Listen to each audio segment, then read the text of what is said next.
Descargo de responsabilidad, no soy el autor de esta historia, y dejaré el link de la historia original en la descripción. Disfruten el fic y tengan un buen día. Capítulo 256. Capítulo 62. Deja que el trueno crepite un rato. Los observadores del reino astral no pueden contemplar la historia directamente con sus propios ojos. Solo pueden leerla a través del texto plasmado en las tablillas de piedra. Mientras el inmortal que conspiraba para asesinar a los asesinos de dioses aún se recuperaba del shock, al presenciar cómo el aniquilador de reyes demonios era enviado de vuelta a los cielos una y otra vez, la espada divina de la salvación apareció prematuramente en las tierras de la Galia Transalpina. Acompañada del sacrificio de la diosa bestia, irrumpió con un resplandor mucho más violento que cualquiera visto antes, ante los ojos de varios asesinos de dioses. La forma física de la espada divina ya no era visible. La luz creciente la hizo desvanecerse dentro de una enorme esfera de resplandor. La esfera se elevó hacia el cielo, abrasadora y ardiente como el sol, iluminando la tierra que se extendía a sus pies. Entonces, comenzó a vomitar una enorme cantidad de relámpagos. La ofensiva fue implacable. Una tormenta de rayos divinos cayó sobre la tierra como un diluvio. Cada rayo, denso y potente, era capaz de abrir un cráter lo suficientemente grande como para que cupiera un camión. Las colinas que habían logrado mantenerse en pie fueron arrasadas por un solo rayo, para luego ser destrozadas aún más por la posterior descarga eléctrica. La tierra quedó arada por la electricidad, sumida en una devastación absoluta. En el borde frontal de los proyectiles que caían, se distinguían los contornos difusos de armas, principalmente flechas, pero también otros tipos de armamento.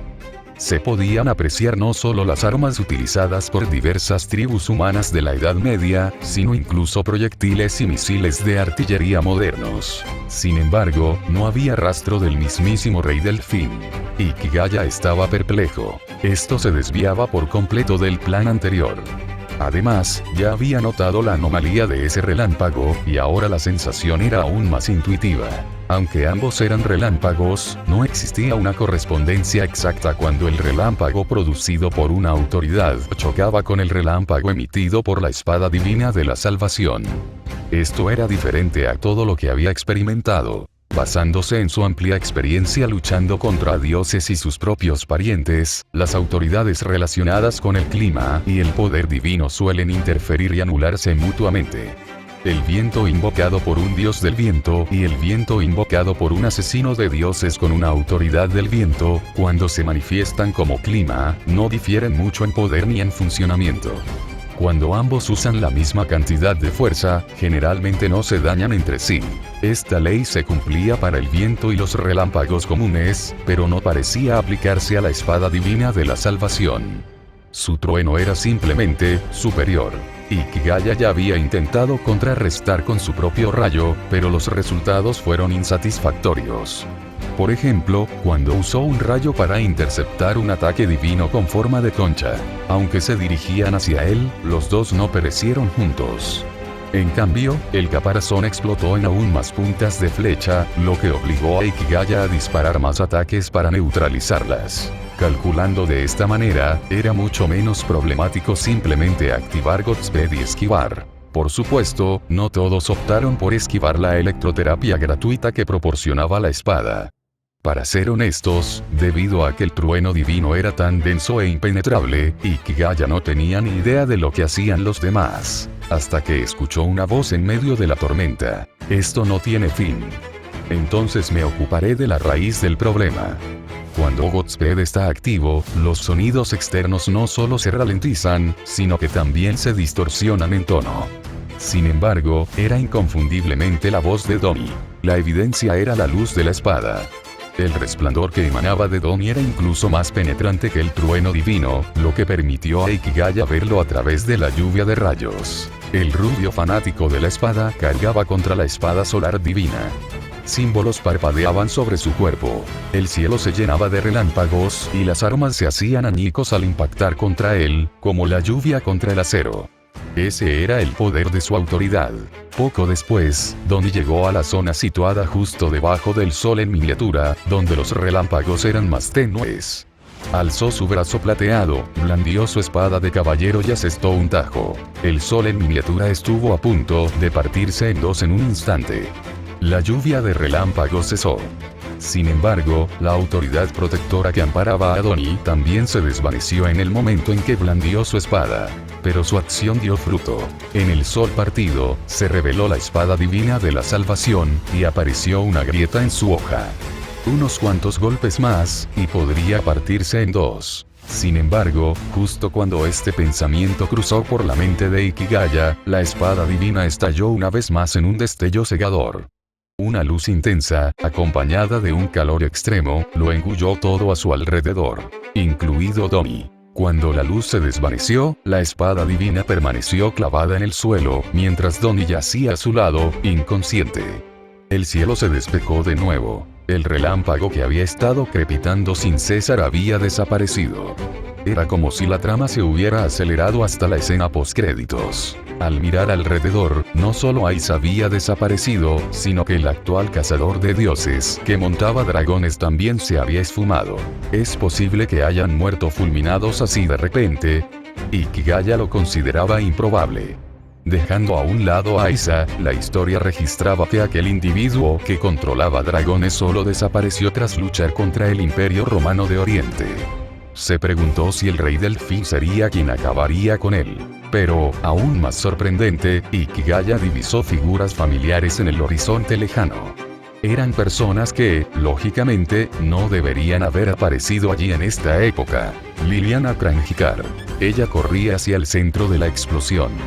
Con ella estaba Aiza, que parecía estar sufriendo un estado de embriaguez provocado por la energía. Al fin y al cabo, eran asesinos de dioses. Aunque sus autoridades eran excéntricas, no serían derrotados tan fácilmente por una sola oleada. La espada divina de la salvación permanecía clavada en el suelo, con su hoja aún brillando intensamente. Donnie, tendido cerca como un cadáver, se había vuelto misteriosamente completamente gris, incluyendo su cabello rubio y su ropa. Había dejado de respirar, pero aún conservaba un pulso débil, y no se apreciaban heridas externas. Ikigaya interpretó que se trataba de una especie de animación suspendida, probablemente relacionada con la autoridad que Donnie había utilizado anteriormente. En este estado gris, el cuerpo físico de Donnie no presentaba ninguna diferencia con respecto a lo habitual, careciendo de cualquier poder defensivo especial. Esto le recordó a Ikigaya a Kusanagi Godou, quien debería haberse convertido en un asesino de dioses. Su autoridad de resurrección aparentemente consistía en fingir estar muerto hasta que durmiera lo suficiente para revivir. En el estado actual de Donnie, si un dios hereje o un asesino de dioses hostil pasara por allí, podrían cortarle la cabeza con un solo golpe. Capítulo 63. El Día de los Inocentes es imposible. Sobre la tierra arrasada, yacía el rey de espadas de Italia, con todo su cuerpo de un color blanco grisáceo. La espada divina de la salvación, que antes había irradiado una luz inmensa, había salido volando tras asestar aquel golpe crítico. 3 asesinos de dioses y una bruja se encontraban ahora junto a la versión en escala de grises de Donnie. Ikigaya siguió observando el estado de Donnie por un momento. Tras concluir que el tipo definitivamente no estaba muerto, decidió ignorarlo. Déjalo aquí. Se despertará después de la siesta, dijo. Luego, se volvió hacia Liliana, que fruncía el ceño pensativa. ¿Cómo acabaste tú también aquí? Liliana comenzó a hablar, pero su expresión cambió repentinamente. Un rayo surgió de la nada y se dirigió hacia ella. Liliana lo esquivó instintivamente. El rayo entonces viró hacia Uldrin, quien lo desvió con un movimiento casual de su espada. Acto seguido, se abalanzó sobre Aiza, pero la atravesó. Se quedó un instante antes de volar finalmente hacia Ikigaya. Él extendió la mano, la atrapó y, con un apretón, la hizo añicos. Pero al instante siguiente, Ikigaya mostró una expresión extraña. Aunque nadie lo sabía aún, tras sus numerosos enfrentamientos con Sanuukon, había adquirido accidentalmente el poder de las 72 transformaciones variedad infinita. Este poder lo hacía excepcionalmente letal al enfrentarse a entidades espirituales. Estaba tan concentrado en observar a la gente que no se había dado cuenta. El espíritu de la diosa Artio aparentemente se había ocultado dentro de ese rayo, y él simplemente la había aplastado hasta la muerte. Un tanto incrédulo, Ikigaya amplió sus sentidos mentales para comprobarlo todo. Descubrió que el poder divino que había dejado la diosa bestia se estaba disipando a un ritmo vertiginoso. Tras confirmarlo varias veces, Ikigaya respiró hondo, sintiéndose un poco aturdido. En realidad había matado a un dios porque no estaba prestando atención. ¿De verdad esta mujer era tan débil? Aunque un dios hereje que no descendió por su propia voluntad suele ser más débil, esto fue excesivo. Mientras su mente divagaba, escuchó a Liliana llamándolo. ¿Hachiman? ¿Ah? No es nada. Ikigaya volvió a la realidad. Olvídalo, no tiene sentido preocuparse por alguien que ya está muerto. Primero los negocios. ¿Cómo llegaste aquí? Preguntó de nuevo. Lord Smith me envió a buscarte y a pedirte que regresaras, dijo Liliana. Luego, Liliana le informó a Ikigaya que alguien le había pedido a Smith que lo eliminara. Aunque Smith le había pedido que guardara el secreto, afirmando que él mismo se lo contaría a Ikigaya, Liliana se negó cortésmente en ese momento. Una cosa era otra. Este asunto era demasiado malicioso. Incluso si se trataba de una petición de otro cazador de dioses, Liliana era, ante todo, la caballera de Ikigaya. Esta noticia logró desviar la atención de Ikigaya de su deseo de quejarse de Artio. Su primera reacción fue que era absurdo. Ikigaya reflexionó sobre sus actividades recientes y sintió que tal vez se había enfrascado demasiado en pasatiempos improductivos. La verdadera profesión de un cazador de dioses era desafiar al cielo y a la tierra, especialmente para un joven cazador de dioses como él. No podía permitirse pasar desapercibido. Decidió que, al regresar, le daría un regalo a aquel anciano. Parece que este asunto está resuelto entonces, dijo Uldin de repente. Sí. Ikigaya miró al chico. ¿Qué piensas hacer ahora? Este era el primer asesino de dioses que conocía que, al encontrarse con una diosa, no sentía ninguna intención asesina, sino que deseaba acercarse a ella.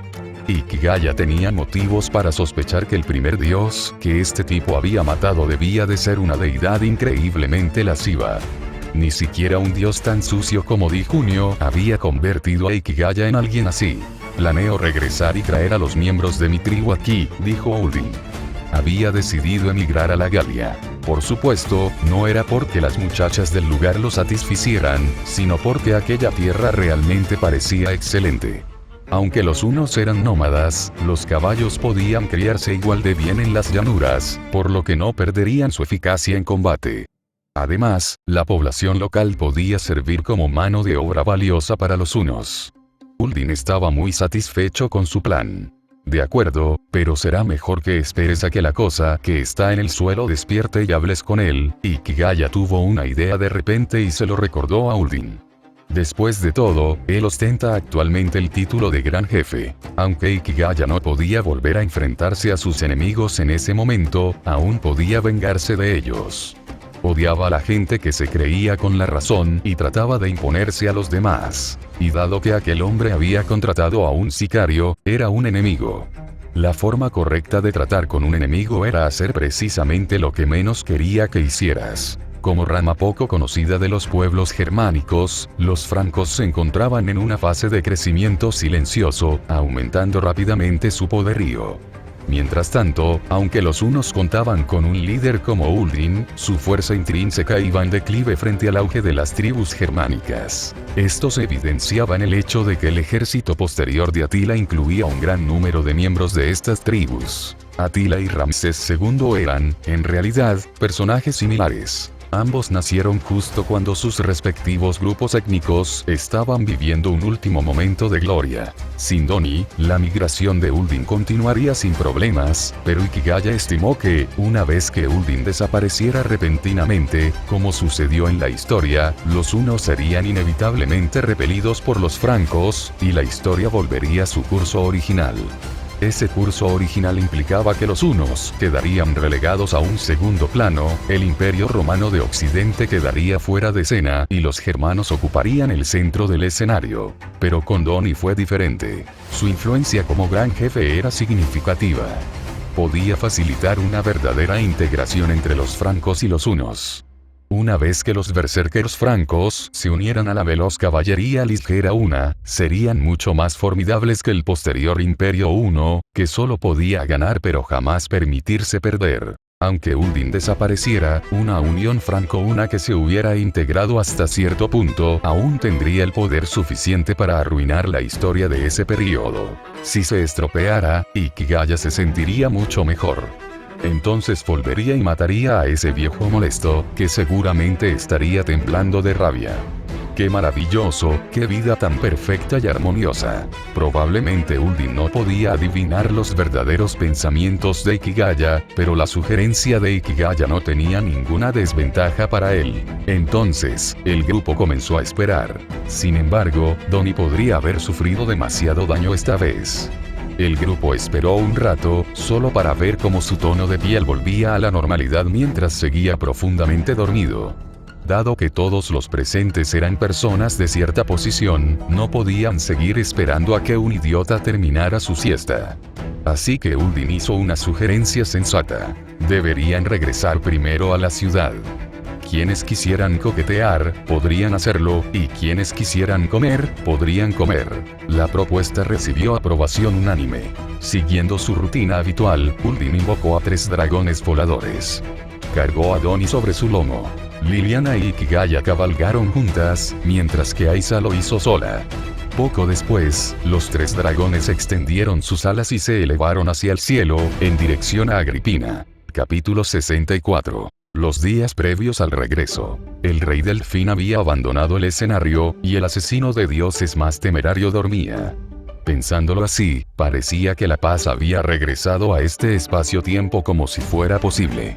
Dado que las legiones romanas se habían reducido a poco más que adornos, la ciudad de Roma, que durante mucho tiempo había representado una riqueza inagotable para los bárbaros, era ahora como una belleza indefensa.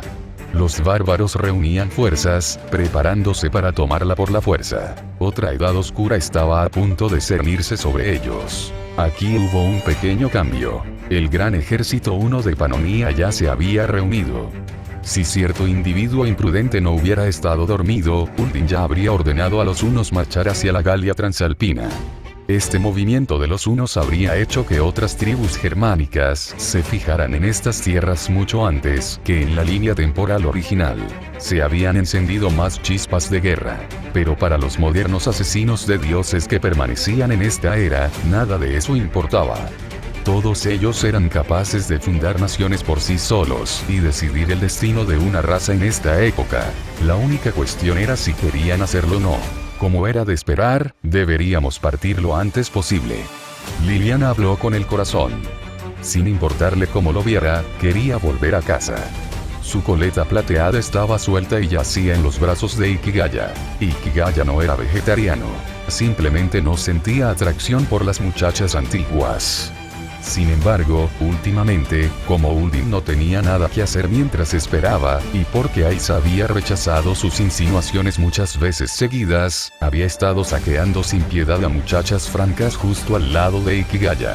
Fue una auténtica pesadilla. En consecuencia, bajo estas circunstancias, Liliana había sido devorada por Ikigaya. Y se había convertido en una caballera en el sentido más estricto de la palabra. No habían salido de su habitación en 2 días. Ikigaya no quería salir solo para toparse con Uldin y que éste le planteara algún tipo de desafío. Ese hombre había llegado a un nivel de aburrimiento tal que haría cualquier cosa con tal de tener algo que hacer. Pero Ikigaya no podía regresar a la era moderna de inmediato. Para ser precisos, tenía una forma de volver, pero temía pasarse de la fecha o quedarse corto. Lo primero no importaba mucho, pero lo segundo sería un gran problema. Después de todo, él no había sido quien inició este viaje. El corredor de Aiza solo se abría durante la luna llena. La luna llena de esta era no se produciría hasta dentro de medio mes. Estos días nunca van a terminar. Al oír los sonidos familiares que volvían a empezar en la casa de al lado, Ikigaya suspiró y estrechó a Liliana con más fuerza entre sus brazos. Ella reaccionó de inmediato como un conejo asustado, agarrándole la mano inquieta. Por supuesto, fue inútil. Enseguida, los dos volvieron a tararear juntos. Después de que terminaron, Ikigaya preguntó: hablando de eso, parecía que querías decir algo antes, pero no lo hiciste. Quizás influenciado por Uldin, acababa de recordarlo. No recibió respuesta durante un buen rato. Al bajar la mirada, se divirtió. Resultó que Liliana estaba demasiado agotada para hablar. Justo cuando Ikigaya estaba a punto de soltar un par de chistes ingeniosos, alguien llamó a la puerta de repente. Fue un golpe increíblemente fuerte. Estamos planeando una rebelión. Se abalanzó sobre Liliana con la manta que había dejado a un lado para no ensuciarse. Ikigaya se puso los pantalones y abrió la puerta, furioso. Si quien llamaba no era guapo, le propinaría un puño meteoro de Pegaso. La puerta se abrió. Bueno, era una persona muy guapa. La visitante se cubrió los ojos de inmediato, aunque los espacios entre sus dedos eran tan amplios que no le impedían ver con claridad. Claro que, en realidad, no había nada que ver, aparte del torso desnudo de Ikigaya. ¡Oh, cielos! Hachiman, te has convertido en un chico malo. La reina de la manipulación emocional y la instigadora de todo este salto temporal lo criticaron duramente. ¿Hay algo que quieras?, preguntó Ikigaya con cara de disgusto. Oh, es así. Salvatore ha despertado. Los ojos de Ikigaya se iluminaron. ¿Significa eso que Uldin finalmente podrá ser liberado? Efectivamente, la puerta de al lado se abrió de una patada con un golpe y un pervertido salió corriendo. Aisa tenía la intención de taparse los ojos esta vez, pero su velocidad no le permitía seguir el ritmo de los movimientos del otro hombre. E inmediatamente, lanzó una serie de gritos. Uldin había salido corriendo completamente desnudo. Era evidente lo emocionado que estaba. Ja. Mi hermano por fin está despierto. Ja. Se quedó de pie con las manos en las caderas, riendo a carcajadas. Ponte unos pantalones. Tu hermanito sigue llorando. La escena era demasiado impactante para sus ojos. Ikigaya se dio la vuelta y regresó a su habitación, cerrando la puerta. Al volverse de nuevo, vio. ¿Quién es esta? ¿Qué hace aquí? ¿Qué quiere? Al ver a Aisa de pie, con expresión lastimera, en su habitación, Ikigaya no pudo evitar hacerse 3 preguntas. Detrás de Aisa estaba Liliana, medio dormida y envuelta en una manta. Al parecer, sobresaltada por el sonido de la puerta al cerrarse, se dio la vuelta, dejando al descubierto un par de piernas largas y perladas de sudor. El ambiente se sentía un poco extraño. Aisa había estado mirando a Ikigaya, pero de repente pareció darse cuenta de algo. Giró la cabeza y su rostro se puso rojo al instante, como un camarón hervido. Gritando un fuerte perdón por la intromisión. Abrió la puerta presa del pánico y salió corriendo. Lo peor fue que ni siquiera cerró la puerta al salir. ¡Qué maleducada! Mientras se dirigía a la puerta, Ikigaya observó con desdén la figura tambaleante, torpe y parecida a un pato que se alejaba por el pasillo. Cerró la puerta de nuevo y fue a convencer a Liliana para que se levantara de la cama. A la hora de la cena, los 4 asesinos de dioses finalmente se reunieron una vez más. Aunque Aisa se portó mal, limitándose a beber agua con la cabeza gacha, Uldin siguió la sugerencia previa de Ikigaya y comenzó a hablar con Doni sobre la unión de las tribus unas y francas. Cabe destacar que, en comparación con los matadores de dioses modernos, los antiguos consideraban a sus tribus mucho más importantes.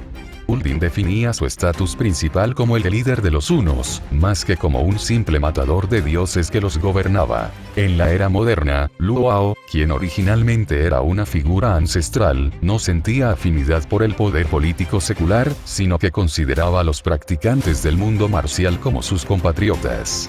Protegió a los practicantes chinos fundando una organización. Al principio, Ikigaya creyó los rumores de que era una tirana, para luego descubrir que en realidad solo era una tirana que se expresaba con vehemencia. Así que, hermano, unamos fuerzas y hagamos algo grande. Resumió el antiguo asesino de dioses, haciendo una declaración abiertamente propia de un bandido. Frente a él, Doni parecía un anciano educado, diciendo algo como ¿en serio? ¿En serio? O no está mal, no está mal. No escuchaba con atención en absoluto, o mejor dicho, sentía que este tipo de asuntos le resultaban una molestia. Se había convertido en el gran jefe de los francos simplemente porque esos berserkers le caían de maravilla. De haber sido por otra razón, no estaría sin escuchar con atención, sino sin escuchar en absoluto. Así pues, al final llegó a un acuerdo con Uldin y declaró que iría a persuadir a aquellos francos que, a su juicio, eran amables y de buen corazón. En serio, no es que Ikigaya quisiera quejarse, pero una cosa era ser sencillo y otra muy distinta llamarlos amables. Este tipo claramente no recordaba cómo aquellos celtas habían derrotado a esa diosa. Capítulo 65. Despedida. Tras llegar a un consenso, Uldin estaba impaciente por montar en su dragón volador y partir. Se dispuso a convocar a sus parientes para reunir sus armas. Una vez que se marchó, los tres compatriotas pudieron hablar por fin de sus propios asuntos, como los preparativos para volver a casa. Al respecto, Donnie se mostró muy optimista. Dijo: podemos volver por el mismo camino por el que vinimos. Activaré mi autoridad para que el corredor se descontrole y se abra automáticamente, ¿verdad? Suena bien, pero me niego. Ikigaya lo pensó y desistió de esa tentadora idea. Aunque sentía que el hecho de que Donnie poseyera una autoridad tan absurda encajaba perfectamente con la personalidad del hombre. Después de todo, era un típico alborotador. Bueno, qué lástima. Donnie no mostró rastro de arrepentimiento. Entonces él y Aiza comenzaron a charlar sobre los francos. Aiza tenía la costumbre de desatar sus poderes sin importar la ocasión. Entre ellos, el más problemático para el público era su poder de encanto. Ahora se había convertido en una figura venerada por los francos en Agripina, al igual que Donnie.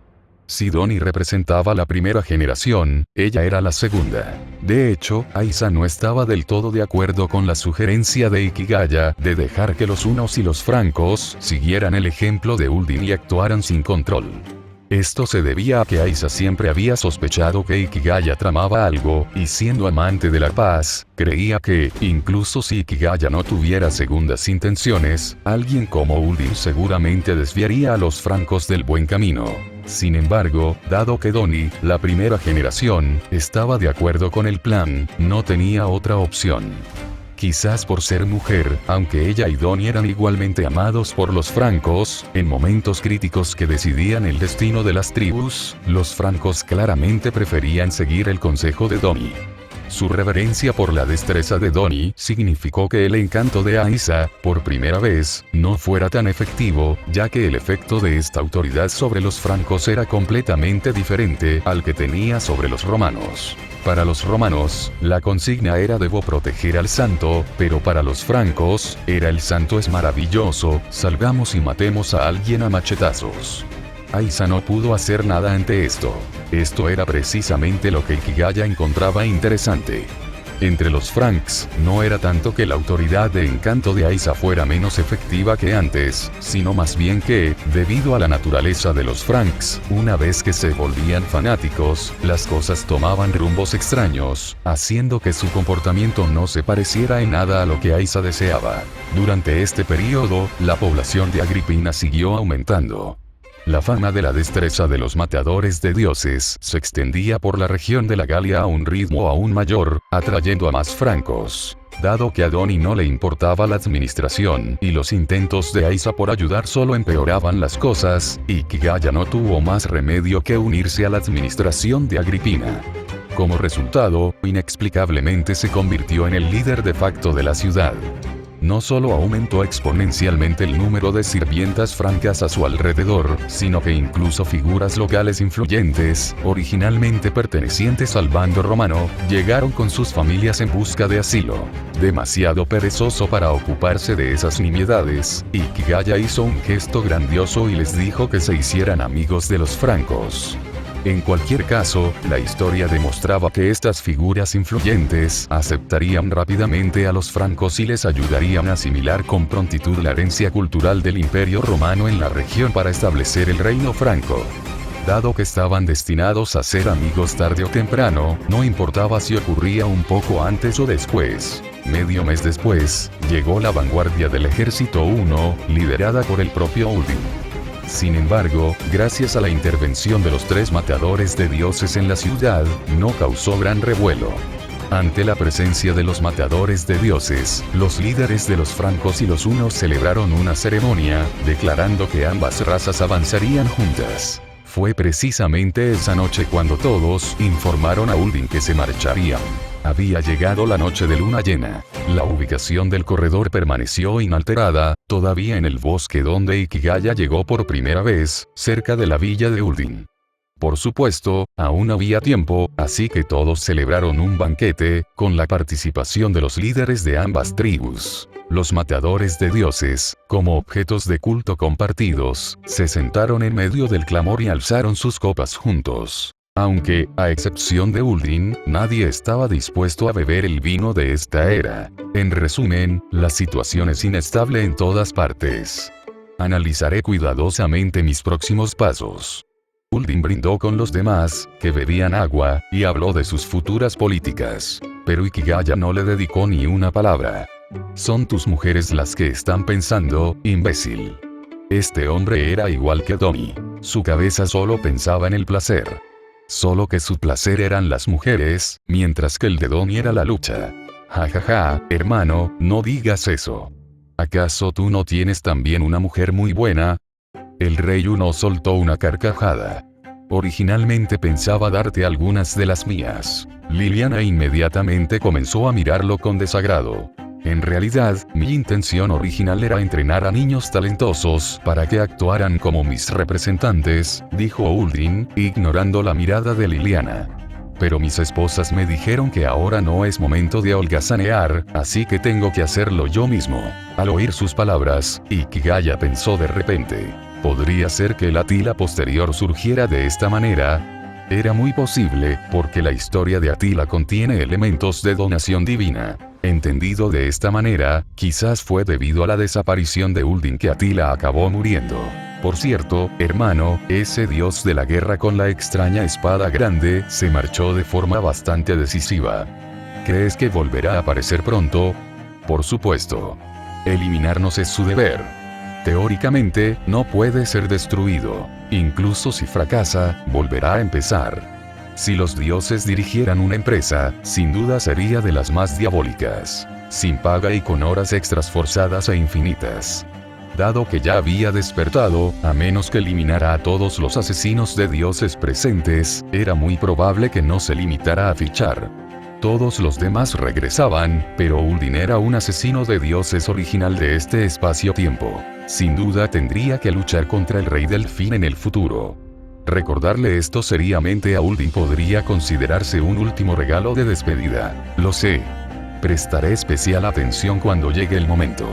Mi esposa también ha tenido una extraña revelación. Una de las esposas de Uldin era una poderosa practicante de la visión divina, y Ikigaya tenía una impresión bastante profunda de ella. Su nivel probablemente superaba al de la gran mayoría de sus pares en el mundo moderno.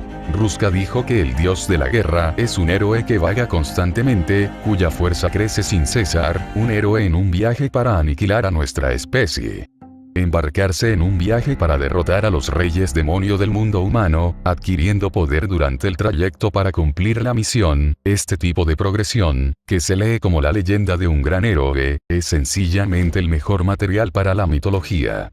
Quizás así fue como se le relacionó con el rey Arturo, o tal vez el material para el mito del rey Arturo provino originalmente de la historia del rey Delfín aniquilando a los asesinos de dioses. Ikigaya alzó la vista hacia el cielo. Una brillante luna llena blanca se había alzado en el este. Podían volver a casa en cualquier momento. Capítulo 1. Hacia Kioto. Al salir del agujero que conducía a tiempos ancestrales, lo primero que vio Ikigaya fue un paisaje nevado que le resultaba familiar. El vasto terreno montañoso seguía cubierto de blanco. Parecía que el viaje a través del agujero había sido bastante bien gestionado. Si hubiera dependido únicamente de Ikigaya, podría haber pasado un mes en el pasado solo para descubrir que habían transcurrido 6 meses a su regreso. Antes de que pudiera expresar sus sentimientos, Don salió, seguido por Aisa y Liliana. Bajo la guía de Aisa, habían evitado que todos aparecieran en momentos diferentes. Gracias a todos por su arduo trabajo, les dijo Aisa cortésmente a los 3. Ikigaya y Donnie lo tomaron con naturalidad, pero Liliana se sobresaltó e hizo una reverencia apresuradamente. Este viaje fue genial, pero tengo que volver, suspiró Donnie. Seguro que me regañarán de nuevo cuando esté en casa. ¿Cuáles son tus planes ahora, Aisa? Preguntó Ikigaya. Ignoró el comentario de Donnie. Su encargado seguramente se ocuparía bien de él. Ah, bueno, hace mucho que no veo a mi hermano mayor. Quiero ir a visitarlo. Oms. Ikigaya rebuscó en su memoria. Aisa pertenecía a una época reciente, nacida en la India cuando aún era colonia del Imperio Británico. Su hermano mayor debía ser un campeón o algún monstruo ancestral. Un humano común y corriente no podía vivir tanto tiempo. ¿Quién es tu hermano? Sasa de Hanstal Boban. Suele parecer muy fiero, pero en realidad es una muy buena persona. Espero que Hachiman también pueda hacerse amigo suyo. Ikigaya. Interrogación de cierre. Boban. Hermano mayor. Miró a Aisa y luego recordó a Boban. Sus personalidades no encajaban del todo, pero, al parecer, a Boban le gustaba jugar con los contrastes. Muy bien, que tengas un buen viaje, dijo Ikigaya. Acercó a Liliana y se giró hacia Donnie. Recuerda decirle a tu amigo que yo regreso primero. Tengo asuntos que atender. Dicho esto, alzó a Liliana en brazos y se elevó hacia el cielo. Un poder maldito y opresivo emanó de su cuerpo para asegurar que Liliana no sufriera ningún efecto adverso del movimiento que se avecinaba. Al activar el ojo de Horus, el camino de regreso a casa quedó claramente trazado. Al instante siguiente, desató la velocidad divina. Con un estruendo sónico ensordecedor, la presencia de Ikigaya se desvaneció del cielo italiano. La vista de Liliana no podía seguir el ritmo de esa velocidad, así que observó con curiosidad los ojos de Ikigaya. Pensó que esos ojos eran increíblemente útiles. Justo cuando pensaba esto, sintió que la velocidad disminuía al comenzar a descender. Al mirar hacia abajo, vio que la casa Hinata había llegado. Liliana estaba algo sorprendida. Si bien sabía que los campeones poseían el reino de la velocidad divina, antes de Ikigaya, la mayoría de los campeones solo lo usaban en batalla. Magi no había tenido una percepción intuitiva de este poder hasta ahora. Lo que estaba experimentando en ese momento era muy directo. Ikigaya aterrizó en el patio entre el edificio antiguo y el ala norte y dejó a Liliana en el suelo. Entonces, oyó el sonido de pasos apresurados. Hachiman. Hachiman. Moe, vestida con su uniforme de sirvienta, salió corriendo con una expresión de inmensa alegría. Ikigaya quiso preguntarle por qué estaba tan feliz. Por alguna razón, aunque no había estado ausente mucho tiempo, sintió una extraña sensación, como si no hubiera visto a Moe en más de un año. Quizás era un efecto secundario de la autoridad de Aisa. Moe, ¿cuidaste bien la tienda? Preguntó Ikigaya con una sonrisa, dándole una palmadita en la cabeza para matarla. Hice. ¿Y bien, vino algún cliente? No. Ni uno solo. ... La tienda no tiene clientes, una tragedia, y tú sonríes como si tus vacaciones fueran el doble y no tuvieras deberes. En realidad, solo es una niña, aunque si se contara desde su fecha de nacimiento, tendría edad suficiente para ser la abuela de Ikigaya. Aunque se sentía algo desanimado, Ikigaya percibió un aura familiar que se acercaba desde la montaña. Era Ena. Seisui Nena, la sacerdotisa espadachina que siempre llevaba consigo un arma letal, estaba hoy de un humor inusualmente alegre. Se abalanzó sobre Ikigaya con bastante fuerza. ¡Genial!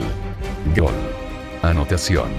Hachiman, has vuelto muy rápido esta vez. Esas palabras parecían pertenecer a otro tipo de historia. Ikigaya probó la textura con una palmadita rápida y esbozó una sonrisa feroz. ¿Rápido?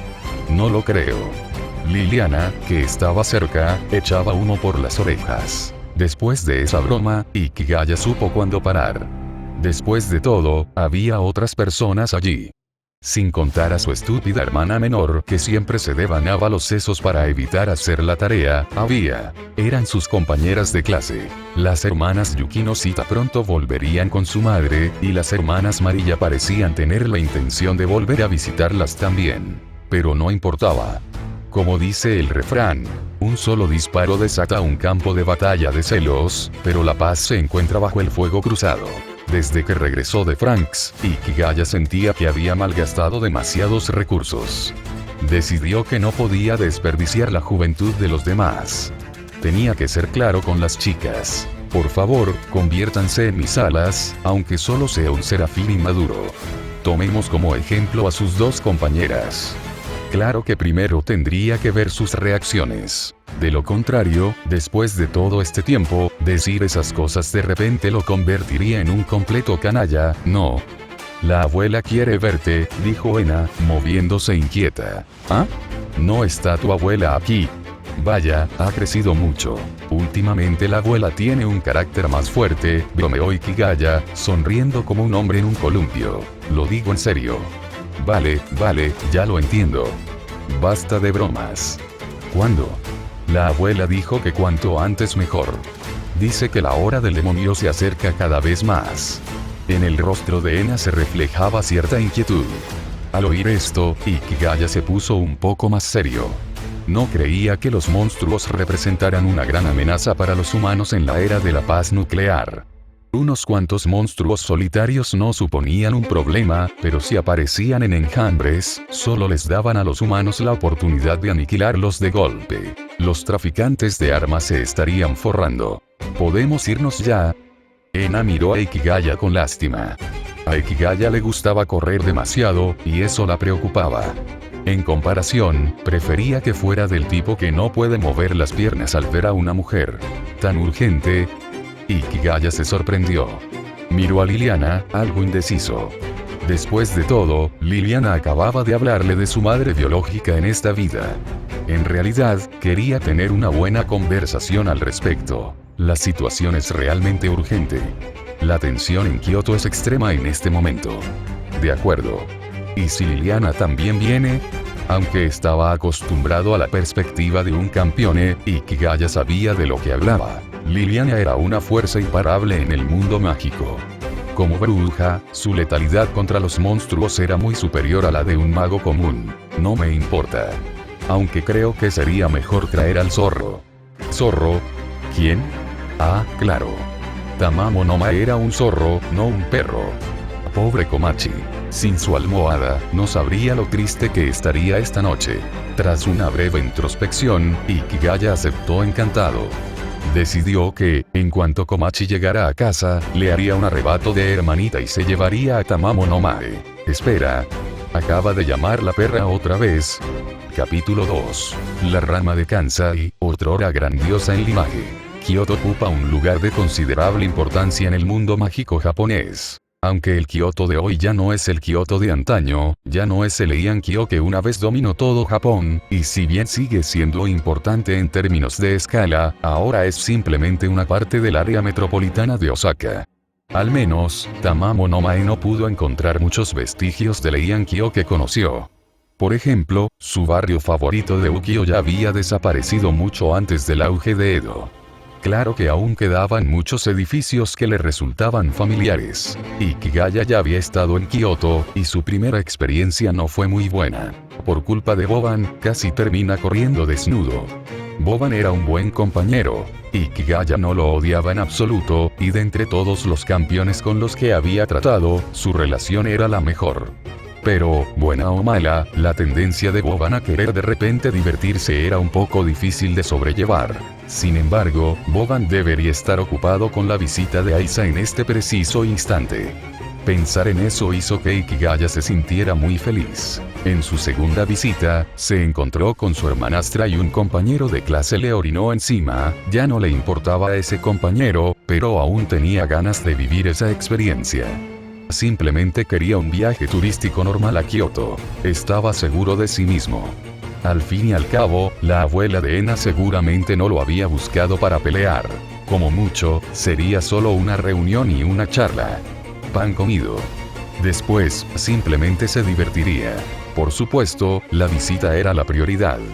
Y aquella anciana de la familia Seisuin se había estado hospedando recientemente en la sucursal de Kansai del Comité de Compilación Histórica. Para sorpresa de Ikigaya, la entrada a la sucursal de Kansai era un lugar que ya había visitado antes. El Senbon Tori del Fushimi Inari Taisa. La última vez que estuvo aquí, Miura mantuvo su corazón acelerado durante todo el trayecto, y eso le costó a Shizuka Sensei un par de medias. Pero esta vez, siguiendo las instrucciones de Ena, reprimió por completo su poder maldito. Cuando Ikigaya entró en el Senbon Torii, todo cambió. Los viajeros que caminaban por su interior desaparecieron al instante, y el entorno quedó sumido en un silencio sepulcral. Más allá de las puertas Torii, el frondoso bosque verde se desvaneció, reemplazado por un cielo estrellado. Este era un tipo de onyodo que nadie en el Japón moderno debería ser capaz de implementar. Ikigaya estaba seguro de ello. Aunque no trataba mucho con las fuerzas japonesas locales, tenía bastante claro su nivel, tan claro como la oscuridad, y Ikigaya conocía bien la oscuridad. En la sociedad moderna, el estatus de Japón y Egipto es completamente diferente, pero en realidad, la herencia de los onyoji de Japón es quizás incluso más trágica que la de la Eneada. Para contar una chiste. El valor promedio de la hechicería japonesa contemporánea es elevado a la fuerza por el reino astral. En medio de la luz de las estrellas, Ikigaya atravesó una puerta Torii tras otra. En este lugar, cada puerta estaba limpia, desprovista de los nombres de donantes o corporaciones. Ya no era el Senbon Torii de Fushimi Inari. Era simplemente una proyección anclada en la realidad. Sin permiso, un forastero que se adentrara probablemente quedaría atrapado en un laberinto infinito formado por estas puertas. A primera vista, parecía inofensivo, pero albergaba la más malévola intención hacia los intrusos, pues una vez dentro, jamás podrían salir. Por supuesto, eso presupone que el intruso es humano y no un dios hereje. Ikigaya no era un intruso, así que no tenía ningún deseo de destruir un sitio de patrimonio cultural. Al cabo de un rato, se oyeron voces y la luz del sol que llegaban desde más adelante. Antes, había llegado una ráfaga de viento que traía consigo varios pétalos de cerezo.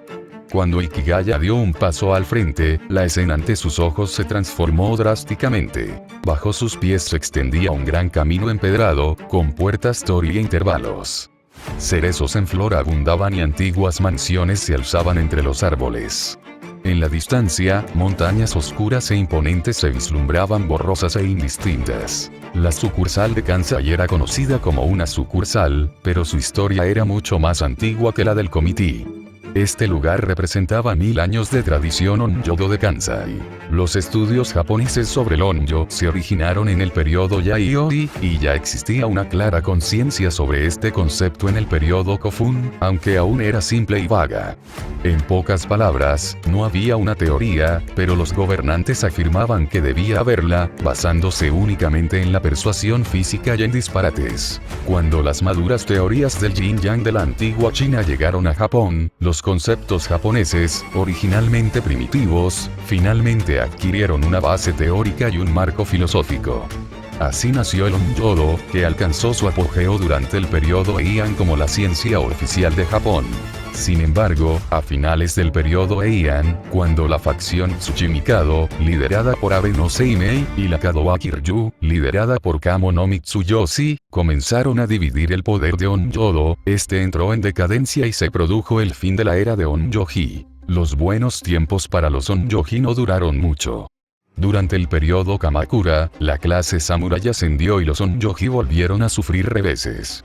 En consecuencia, algunos cambiaron de profesión para convertirse en estrategas militares. No me malinterpreten, no del tipo de los de la novela de los Tres Reinos, sino específicamente para realizar adivinaciones para generales. Era un poco patético, pero al menos había esperanza. Y llegó la esperanza. Cuando el Tokugawa viejo tortuga, que veneraba profundamente a onyodo, se puso en línea, les echó una mano a los hermanos onyoji. Realmente apreciaba a onyodo. Invitó a onyoji a ser sus consejeros, una práctica que duró hasta el tercer shogun. Así, los descendientes de la familia Abe y Tsuchimikado disfrutaron de buenos tiempos, crearon el sintoísmo Tsuchimikado y administraron todos los onyoji del país con el apoyo del shogunato. Pero lo que el shogunato amaba, el emperador lo odiaba. Cuando el emperador Meiji tomó el poder, llegaron los días más oscuros para los onyoji. El nuevo gobierno los calificó directamente de secta. El monopolio de la creación del calendario, que pertenecía al Tsuchimikado, les fue arrebatado. Los onyoji volvieron al punto de partida de la noche a la mañana. Fue entonces cuando un grupo de onyoji, liderados por el Tsuchimikado, formaron una organización llamada Alianza Shinto Tsuchimikado. Contrariamente a como la describe la historia oficial, su función principal era en realidad la preservación urgente de las técnicas onyodo que aún se conservaban en Japón. En 1952, cuando el general MacArthur, actuando como el Señor Supremo de Japón, redactó la propuesta constitucional para la libertad religiosa, los onyoji finalmente dejaron atrás su condición de marginados. El Shinto Tsuchimikado se convirtió en una corporación religiosa oficial. Así, la alianza Shinto Tsuchimikado experimentó un cambio drástico de estilo, pasando del discreto de paso al extravagante sonríe para mí. Sin embargo, para entonces, tras años de represión y la devastación de la guerra, la tradición hechicera de los onyoji era tan precaria que casi se había extinguido.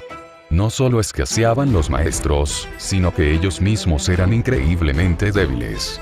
Para garantizar su capacidad de combate y supervivencia, y evitar que sus homólogos de canto los dominaran, se introdujeron numerosas profesiones como la de espadachines exorcistas. Naturalmente, el nombre se cambió a Asociación de Hechicería de Kansai. Unos años más tarde, se creó el Comité de Compilación Histórica.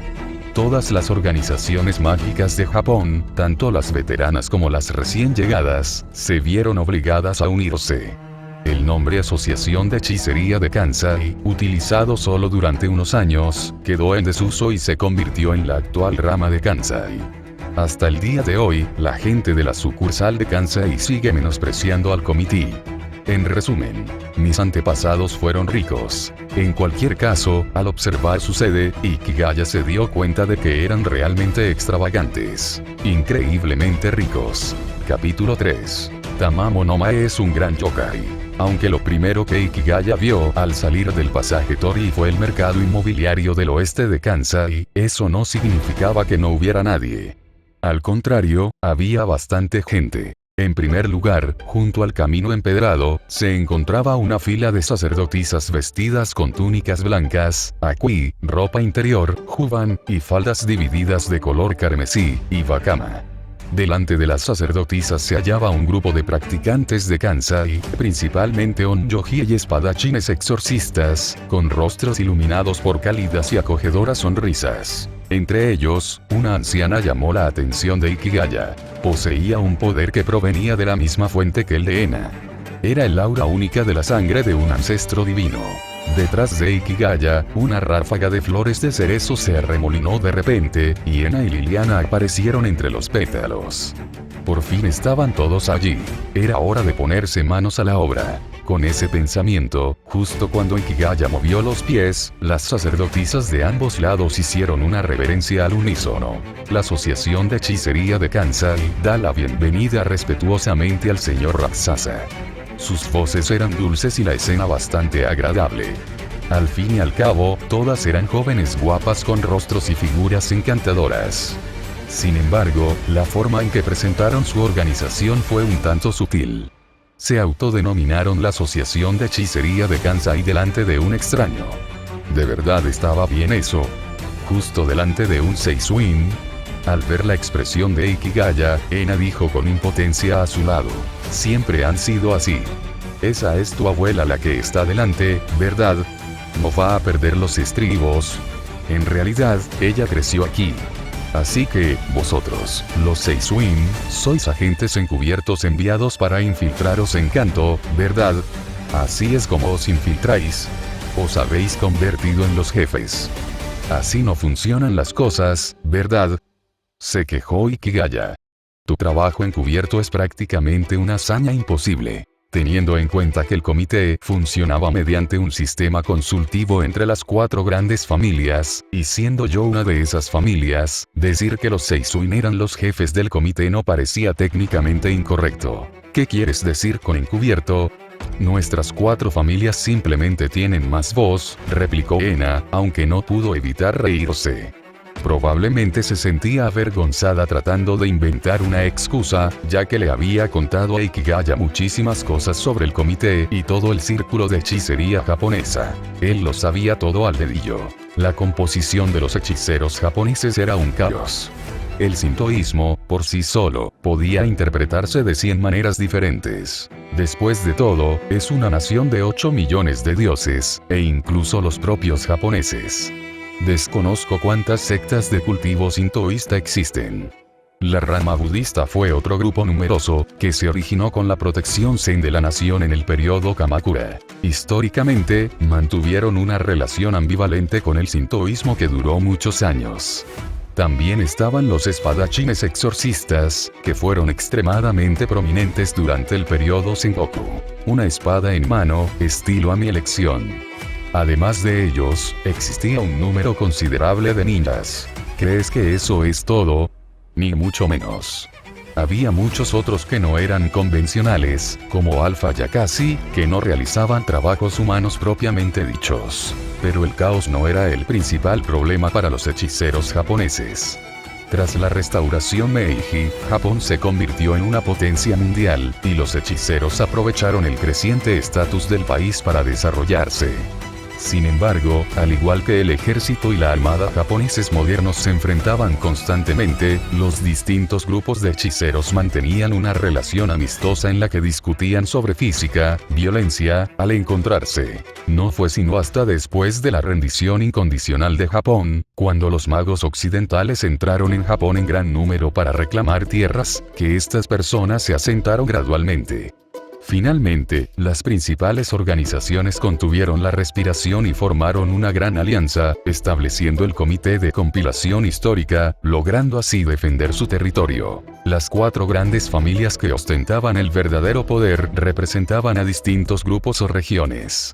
La familia Seisuin representaba a toda la región de Kansai, elegida entonces por votación de todos los miembros del Círculo de Kansai.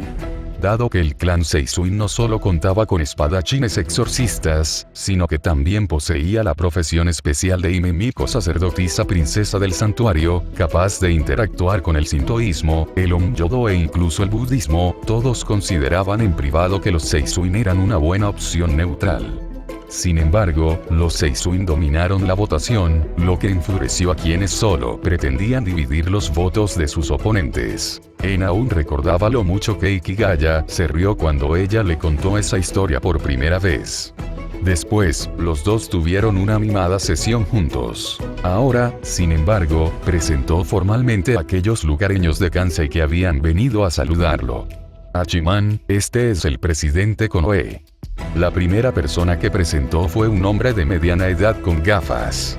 Ikigaya quedó atónita, pero no porque el hombre irradiara el aura de un conductor veterano. Preguntó: «Señor Konoe, ¿por casualidad tiene una hija llamada Konoka?» «¿Eh?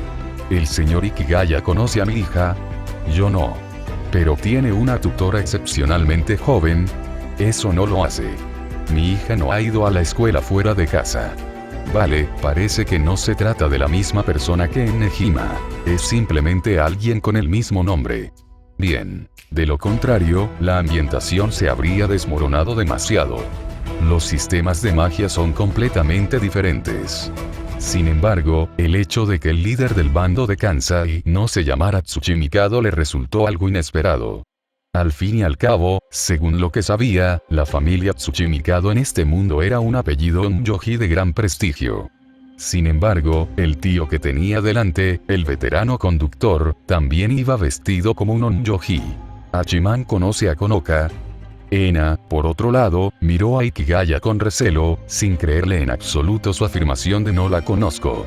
Sin embargo, no insistió y continuó presentando a los demás uno por uno. Entonces, Ikigaya vio un rostro familiar.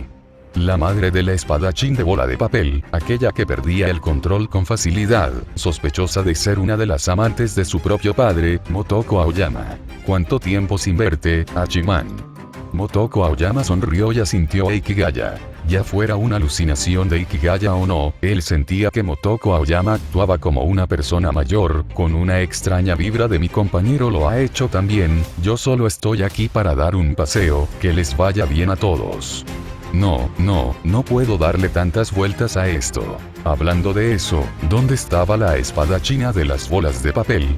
Como no la había visto en la casa Hinata, Komachi dijo que había regresado a Kioto. Hola, tía Motoko. Por mucho que se quejara internamente, tenía que ser educado. Independientemente de si era una chica fácil, Motoko era amiga de Keitaro. Él, Ikigaya Hachiman, era un campeón y con una educación impecable. Keiko está en Tokio. Gracias por cuidarla. Motoko Aoyama sonreía, pero de repente, su rostro se puso rojo. ¿Cuándo viene tu padre a Kioto? ¿No estamos cambiando de tema demasiado rápido? Y. ¿Por qué te sonrojas? Ikigaya sintió de repente que la tercera pierna de Keitaro podría acabar rota. Hachiman, esta es mi abuela. Finalmente, al llegar junto a su familia, la voz de Ena se volvió mucho más alegre. Ikigaya estaba absorto en sus pensamientos sobre los asuntos de Keitaro cuando, al oír la palabra abuela, casi soltó alguna indiscreción. Por suerte, como campeone, sus reflejos eran muy rápidos y se evitó semejante tragedia. Hola, dijo, extendiendo la mano para estrechársela. Es un placer conocerte. El placer es mío. Conocer al señor Raksasa es un honor para este anciano cuerpo. La matriarca de la familia se sonrió amablemente. Era una anciana robusta y de buen carácter. Ena-chan seguramente te contó sobre la hora del demonio. La mirada de la abuela Seisuin se posó en el hombro de Ikigaya. Señor Raksasa, he oído que la gran yokai de antaño, Tamamo no Mae, ahora está bajo tu mando. Al instante siguiente, un zorro con un peinado pequinés apareció sobre el hombro de Ikigaya. Correcto, soy yo. No esperaba que una niña como tú pudiera sentir mi presencia. Abuela Seisuin. Interrogación de apertura e interrogación de cierre, Motoko Aoyama. ¡Qué perro tan extraño! Presidente Konoe. ¿Por qué es un perro? Tamamo no Mae. Capítulo 4. Tamamo no Mae es verdaderamente un gran yokai. Cuando la capital de Japón se trasladó de Nagaoka a Iankyo, Kioto, en el año 794 después de Cristo, comenzó el periodo Heian, una era en la que Japón contemplaba al otro lado del mar el próspero imperio Tang. Las generaciones posteriores de japoneses elogiarían el periodo Heian como una era incomparablemente magnífica y brillante. Sin embargo, también fue una época oscura. Monstruos, espíritus y humanos coexistían en la capital, entrelazados de una manera casi ambigua. Al amanecer, Iankyo, bañada por la luz del sol, era la capital imperial de una época dorada que gobernó durante más de 400 años. Pero al caer la noche, sombras demoníacas recorrían las grandes avenidas y espíritus vengativos se entrecruzaban. Los yokai vivían noches como humanos en los barrios de restaurantes y pueblos de aguas termales. Quienes presenciaban esto accidentalmente eran convertidos en alimento o maldecidos a morir sin motivo alguno. Por consiguiente, quienes salían de noche en aquella época debían coser el Ushniza Vijaya Dharani en sus solapas para implorar la protección de Buda. Aunque los yokai contenían la respiración y desaparecían de la vista humana al amanecer, la gente seguía sintiendo su presencia con temor. Llamaban a la llegada de la noche la hora del demonio Yakiyagi, y aquí comenzó la leyenda del desfile nocturno de los 100 demonios. El periodo Heian representó el apogeo del onyodo japonés, una era en la que los onyoji y los yokai se enfrentaban en constantes matanzas. Esto propició el surgimiento de un gran número de poderosos onyoji a finales del periodo Heian, representados por Abe no Seimei. Pero lo mismo se aplicaba a los yokai. En aquella época, Tamamo no Mae era una entidad que se situaba en la cima misma de los monstruos. Elegante sin igual y hacía exactamente lo que le placía. Había transcurrido un milenio, y al regresar a Kioto, Tamamo no Mae sentía que ya no comprendía aquel lugar. Los 100 demonios habían desaparecido en esta era. Los otros grandes yokai que una vez fueron sus iguales, con quienes bebió y alardeó, habían desaparecido. El señor del pandemonio se había convertido en un mero mito. Podía aceptar todo esto, pero ahora se topaba con algo incomprensible e inaceptable. Dejando de lado el hecho de que no reconocieron su belleza y poder, ¿de verdad la llamaron perra? Sois los perros. Toda vuestra familia son perros. Mirando furiosamente al grupo de humanos, habría mordido a alguien si Ikigaya no la hubiera sujetado con la mano. Tranquilos, ante las miradas confusas de todos, Ikigaya mantuvo la compostura y la presentó solemnemente a la multitud. Ella es Tamamo no Mae. Los hechiceros de Kansai primero quedaron atónitos y luego conmocionados. ¿Este perro es Tamamo no Mae? La legendaria gran yokai Tamamo no Mae no era un zorro demonio de 9 colas, sino un perro demonio de 9 colas. Lo primero que todos pensaron fue que sus antepasados eran, en efecto, personas antiguas que probablemente padecían ceguera nocturna. Su vista debía ser deficiente en la oscuridad total de la noche, lo que les llevaba a confundir un perro con un zorro. Entonces, empezaron a perder la calma.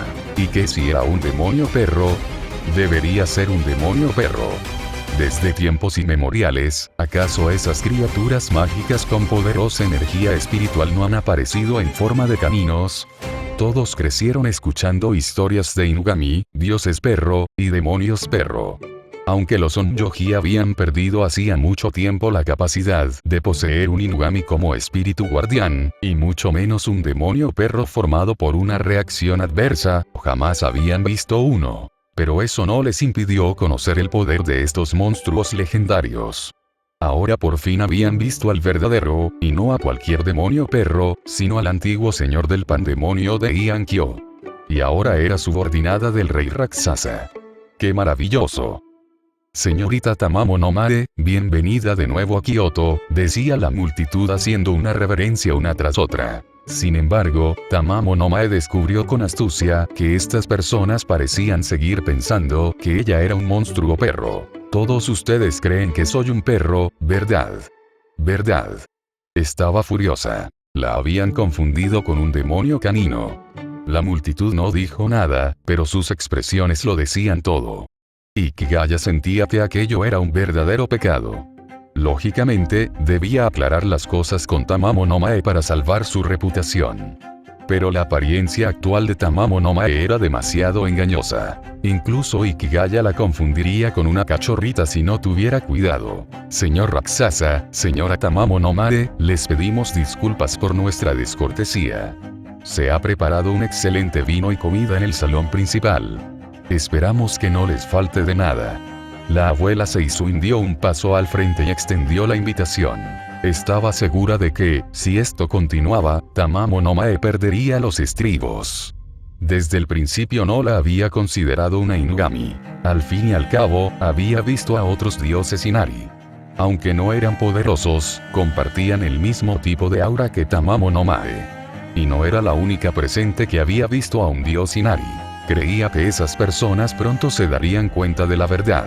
En Japón, los santuarios Inari no están precisamente en cada esquina, pero hay bastantes, y los dioses Inari que habitan esos santuarios son exclusivamente demonios zorro. Disculpen las molestias, dijo Ikigaya, dándole una palmadita a Tamamo no Mae para tranquilizarla. Luego, junto con Ena y Liliana, siguió a los miembros de la rama Kansai por el sendero de piedra hacia un gran salón que llamó la atención de inmediato. Ese era el principal santuario aquí. La base de la rama de Kansai era en realidad un enorme santuario que abarcaba una vasta área. A excepción de la falta de escalones de piedra, lo tenía todo.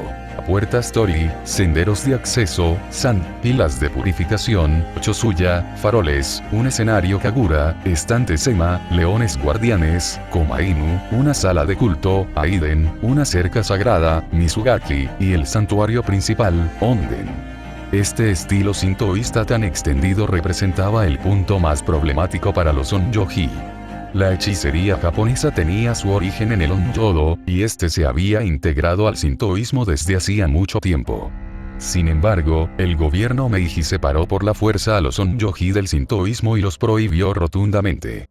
Ese periodo podría considerarse la era de la decadencia del Onyodo japonés. Aparte de los santuarios que los feligreses se esforzaban por mantener, en la posguerra el Onyodo prácticamente había desaparecido de Japón. El nivel del Onyodo japonés contemporáneo no se compara con el del periodo Sengoku, y mucho menos con el del periodo Heian.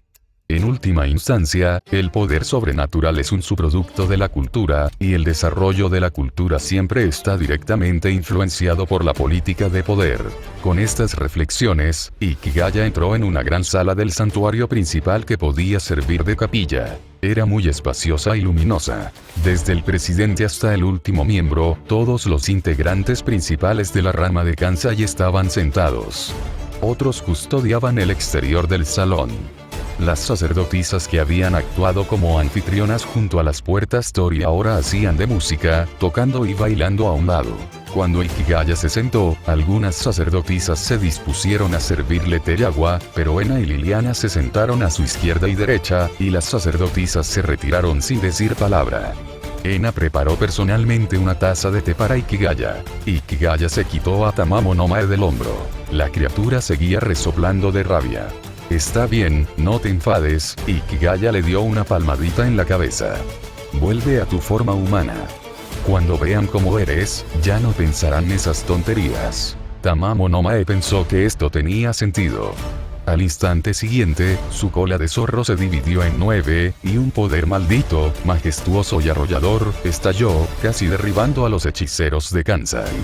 Incluso las sacerdotisas del santuario, a lo lejos, fueron zarandeadas por el viento generado por dicho poder. Al instante siguiente, mientras la multitud conmocionada centraba sus miradas, una chica excepcionalmente bella y radiante apareció en el centro de la sala. Capítulo 5.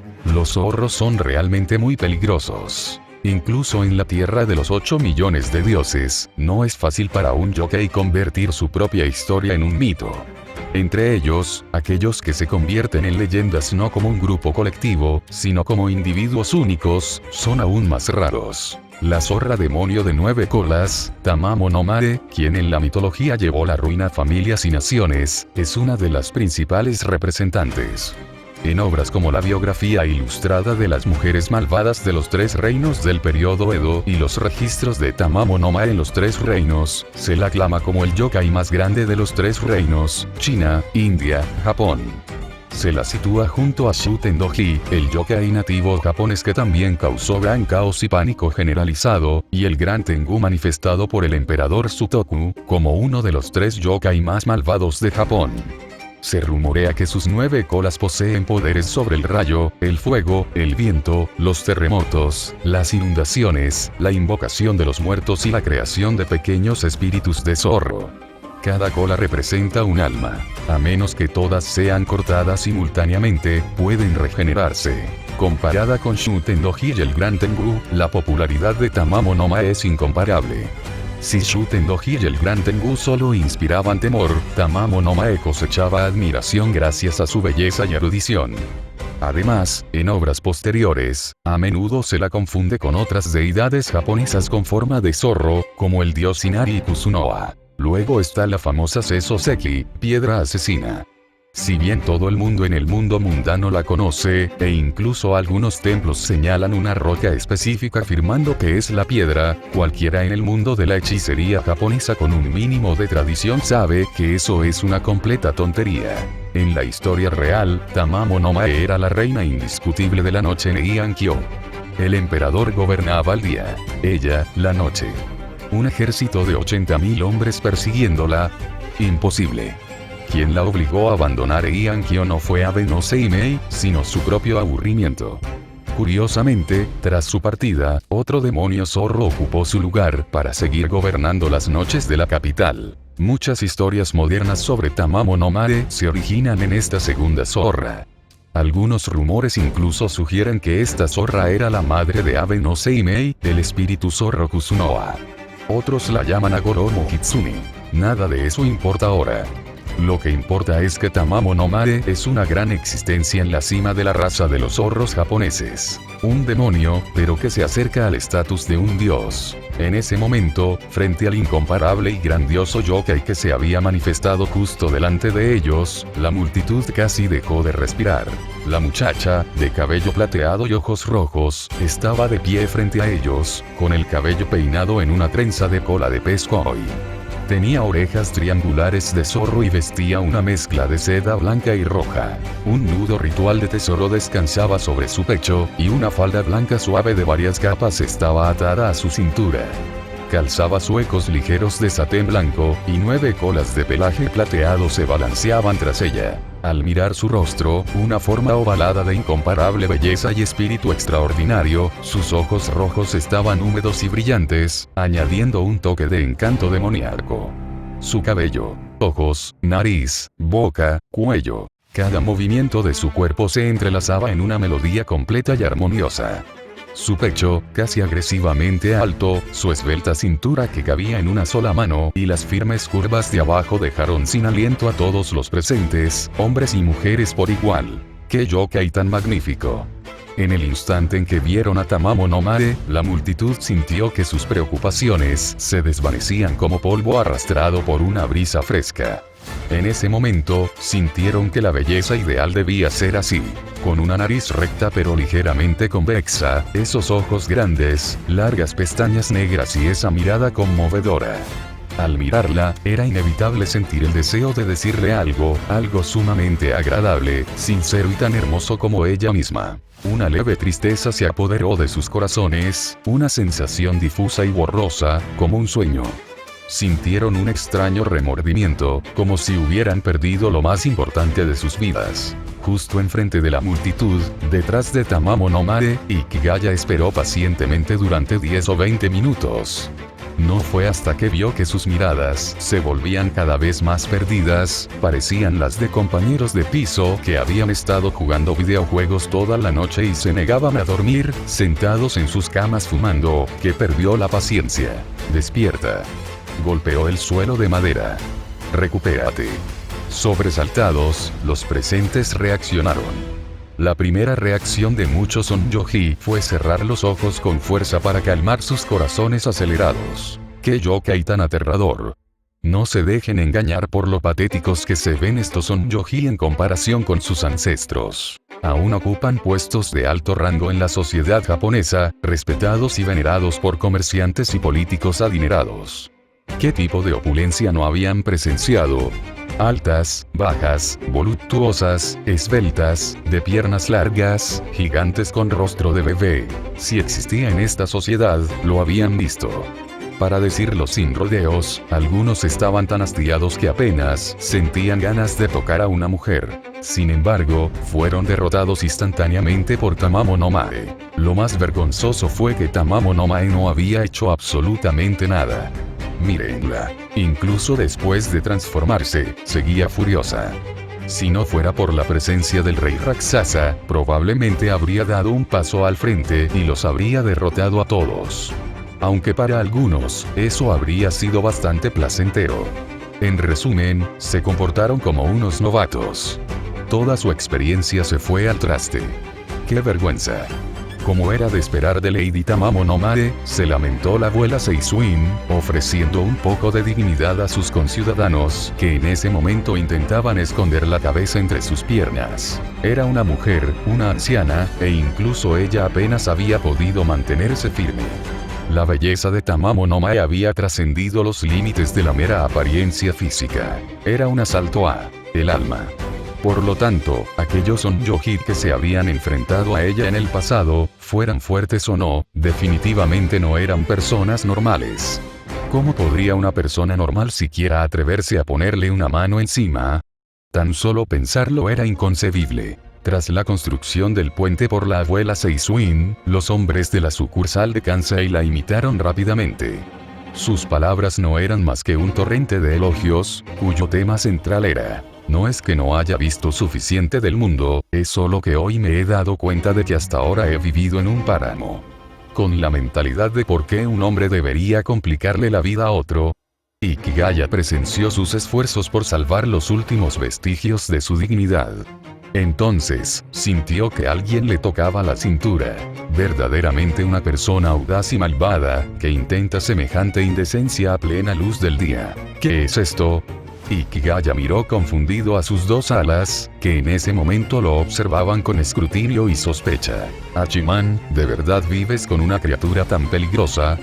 dijo Liliana con bastante eufemismo. En cambio, Ena, que conocía a Ikigaya desde hacía más tiempo, fue mucho más directa. Ni siquiera perdonaste a una zorra, ¿verdad? Es una zorra. No una humana. Ikigaya. ... Dejando a un lado a Liliana, Ena, ¿no has visto a este zorro perro todos los días? No puedes ignorar los hechos solo porque alguien tenga el pecho más grande que tú. Si él se acostara con esta zorra, ¿dónde dormiría Komachi? ¿En el medio? ¿Qué psicópata sería eso? Capítulo 6. Revisitando viejos lugares. Tras un buen rato de revuelo, la gente de la sucursal de Kansai finalmente recuperó la compostura y pudo discutir asuntos serios con Ikigaya. Probablemente debido a la vergüenza de haber perdido la compostura frente a Tamamo no Mae, el grupo de hombres liderado por el presidente Konoe se retiró silenciosa y conscientemente a un segundo plano, dejando a la abuela Seisuin como portavoz principal. La primera frase que salió de la boca de la anciana fue directa al grano. Señor Raksasa, ¿cuánto sabe sobre la puerta del demonio? No mucho. Es básicamente el lugar por donde va y viene la tribu Omi, ¿no? Respondió Ikigaya tras pensarlo un momento. Aunque tenía cierto conocimiento de la historia de los onjoji japoneses, para ser honesto, no se había esforzado por aprender sobre el folclore paranormal japonés en particular. Si bien sabía, con solo usar la cabeza, que debía ser bastante diferente de la puerta fantasma de China, en realidad no importaba. De todos modos, no le haría daño, ¿verdad? Ya veo. Como era de esperar del señor Raksasa, no hay motivo para que se preocupe demasiado. Sin embargo, para la gente común, la historia es diferente. La abuela Seisuin siguió una tras otra las palabras de cortesía. Originalmente, gracias a la protección de Nryakuji e Iwashimizu Hachimangu, Kyoto se mantuvo estable durante muchos años. Pero desde el mes pasado, la actividad de la tribu Oni se ha intensificado repentinamente. Aunque desconocemos qué formidable entidad los está reuniendo, es evidente que su objetivo es Kyoto. Creo que entiendo la idea general, pero hay algo que no acabo de comprender. Ikigaya expresó su duda. Lógicamente hablando, los monstruos modernos siguen representando una amenaza tan grande para la humanidad. La tribu Oni también estaba compuesta por monstruos, pero no se trataba de una sola raza. Era un término general para referirse a espíritus malignos, y el nombre, desde luego, no sonaba benévolo. La mayoría de los Oni eran monstruos expertos en hechicería, clasificados según sus rasgos elementales en agua, fuego, viento y oscuridad, que poseían magia, y el linaje de los brutos, que carecían de ella. El linaje oscuro era el más numeroso, mientras que los brutos eran los más raros. Pero, como dijo Ikigaya, la amenaza que estos monstruos representaban para los humanos no era tan grande como en la antigüedad. La gran mayoría de los monstruos podían ser abatidos con disparos directos o proyectiles de artillería. Señor Raksasa, ¿por qué cree que las tribus Oni han considerado la conquista de Kyoto como el máximo logro desde la antigüedad? La abuela Seisuin no pareció responder directamente a la pregunta de Ikigaya, pero Ikigaya comprendió lo que intentaba transmitir. La construcción de Iankyo estaba fundamentalmente relacionada con espíritus vengativos y se edificó en un lugar alineado con los 4 dioses. Combinada con la línea de la puerta divina y la línea de la puerta demoníaca, formadas por santuarios y templos, la ciudad era increíblemente hostil a los monstruos antes de su caída, lo que significa que su capacidad para fortalecerlos después de la caída sería igualmente potente. Tamamo no Mae fue el primer monstruo en cruzarla. Como le había dicho una vez a Ikigaya, para un monstruo, conquistar Kyoto no se trataba solo del título vacío. Al utilizar esta tierra propicia, el poder de un monstruo podía dispararse. Así que otro gran yokai quiere establecer un imperio hegemónico. Interrogación de cierre. La expresión de Ikigaya era extraña. ¿Acaso los monstruos de hoy en día siguen siendo tan quisquillosos? Incluso a los humanos les resultaría vergonzoso, ¿no? Es solo una suposición. El oponente podría ser un monstruo que obtiene poder mediante la reencarnación continua. En ese caso, es inevitable que aún conserve la mentalidad de la era antigua. ¿Reencarnación, eh? Ikigaya escuchó un término interesante. Los monstruos no tienen conceptos como la muerte o el samsara en el sentido humano. La reencarnación era simplemente la comprensión de los humanos antiguos. Probablemente se refería a un tipo de monstruo que no tiene cuerpo físico y adquiere la capacidad de manifestarse ante las personas mediante la posesión constante. ¿No suena eso bastante patético? ¿Hasta qué punto se habían vuelto estos habitantes de Kansai como para no poder con un monstruo así? Aún así, Ikigaya no podía ignorarlo. Aunque a Ena no le importara la relación entre su abuela y esos lugareños, Ikigaya no podía pasar por alto la versión de Motoko Aoyama. Solo Dios sabía si esa mujer era la madre de su padre o no. Como mínimo, Ikigaya estaba seguro de que Motoko Aoyama ansiaba el cuerpo de su padre. De acuerdo. De todas formas, no me iré de la zona por un tiempo. Además, primero nos quedaremos en Osaka. Ikigaya decidió llevar a Tamamo no Mae a Osaka de viaje, en parte como agradecimiento por haber protegido a Komachi desde que recuperó sus fuerzas. Aunque Tamamo no Mae solía comportarse como una nerd de poca monta, al fin y al cabo era muy fuerte y perfecta para ese papel. Dado que Ikigaya la había traído esta vez, tuvo que convocar a un grupo de expertos de élite de la Eneada como reemplazos. Tras dar una respuesta formal a la sucursal de Kansai, Ikigaya se puso de pie y se despidió de todos. Hubo un breve interludio. Tamamo no Mae se negó rotundamente a volver a transformarse en zorro. Ikigaya supuso que estaba pasando por una fase rebelde y la dejó en paz. Luego, los tres humanos y el zorro retomaron el camino que habían seguido hasta el Senbon Tori de Fushimi Inari Tainsa. Pensando que no debían irse con las manos vacías ya que estaban allí, Ena y Liliana cruzaron las puertas Tori del santuario para recoger algunos amuletos de la suerte. Como Ikigaya no podía participar en la ceremonia, observó desde la distancia, como de costumbre. Tamamo no Mae estaba igualmente desinteresada, no porque no le gustara hacer turismo, sino porque no tenía ningún interés en los santuarios Inari. Los conocía demasiado bien. Solo quería ver cosas que fueran novedosas o nostálgicas. Ikigaya no sabía cómo hacerla entrar en razón. Sentía nostalgia, pero también creía tener voz y voto en lo que se consideraba novedoso. Por eso quería quedarse en Osaka en lugar de Kioto. Después de que Ena y Liliana consiguieran los amuletos que les satisficieron, el grupo partió hacia Osaka. Encontraron un hotel con un buen ambiente cerca de Shinsaibashi y se registraron. Ena y Liliana se quedaron en el hotel mientras Ikigaya llevaba a Tamamo no Mae en una línea especial a Universal Studios Japan. Por supuesto, hizo un poco de uso de sus privilegios como campeone. No había necesidad de preocuparse por qué tipo de entrada comprar, simplemente entraban y jugaban. Nada más entrar, se toparon con el dinosaurio volador, seguido de Harry Potter, Spider-Man, los Minions, lo recorrieron todo, sin siquiera dejar a Sailor Moon a un lado. Tras el recorrido, Tamamo no Mae se lo estaba pasando en grande. Entonces, como cualquier adolescente, empezó a montarse en el dinosaurio volador una y otra vez, de forma obsesiva. Ikigaya no tuvo más remedio que esperar abajo. A su lado había un grupo de jóvenes y hombres mayores, que también esperaban a sus novias o esposas. Tras esperar un rato y ver que Tamamo no Mae aún tenía mucha energía, Ikigaya decidió dar una vuelta. Al fin y al cabo, era un lugar que había visitado en su vida anterior. En este mundo, Universal Studios no había cambiado mucho, aparte de algunas atracciones diferentes. Sí, todo eran coches. Varias atracciones de XX Speed. Sintió un poco de nostalgia. Entonces, Ikigaya vio a alguien que lo tomó completamente por sorpresa. ¡Dios mío! ¿Alguien va a morir hoy en Universal Studios? Recordando con detenimiento, en el manga que había leído, el primer caso de este tipo involucraba a una asesina que decapitó a su exnovio en una montaña rusa. Anuncio. Hola a todos. Como siempre, gracias por vuestro apoyo. Me complace anunciar un nuevo fanfiction. Ya tiene 40 capítulos. Kote, me he convertido en un sustituto.